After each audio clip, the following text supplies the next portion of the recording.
ದಾಂಡೇಲಿ ಹಳಿಯಾಳ ರಸ್ತೆಯಲ್ಲಿ ಭಾರೀ traffic jam. ಕೆಸರಿನಲ್ಲಿ ಸಿಲುಕಿದ ಕಟ್ಟಿಗೆ ಪೋಲ್ಸ್ ಸಾಗುತ್ತಿದ್ದ ಲಾರಿ.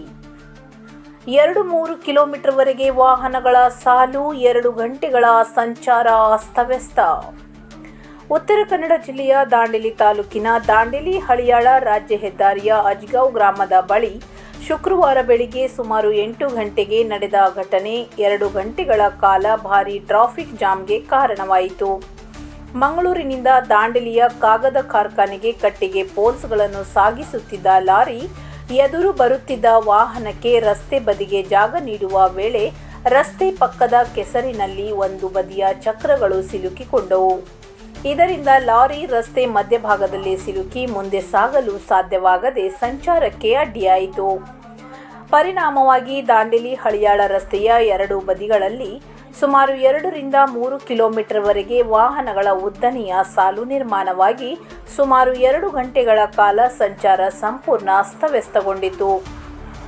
ಕೆಲಸಕ್ಕೆ ತೆರಳುತ್ತಿದ್ದ ಸಾರ್ವಜನಿಕರು, ಶಾಲಾ ವಾಹನಗಳು ಹಾಗೂ ಇತರೆ ಪ್ರಯಾಣಿಕರು ಪರದಾಡುವಂತಾಯಿತು.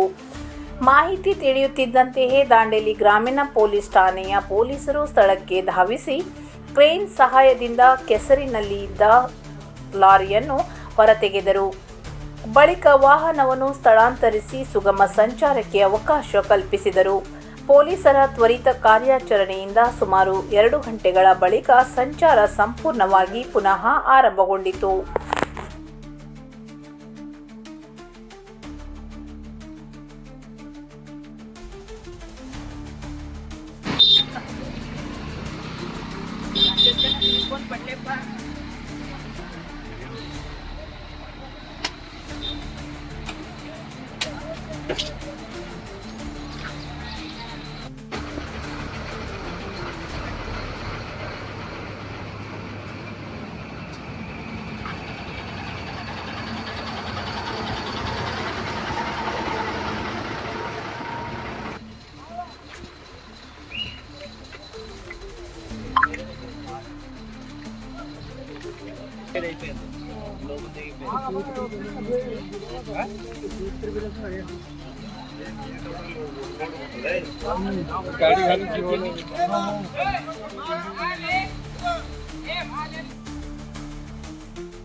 ಇದು ಖಾಲಿ ಡಿಜಿಟಲ್ ವಾಹಿನಿ, ಸತ್ಯ ಮತ್ತು ಸ್ಪಷ್ಟ ಸುದ್ದಿ.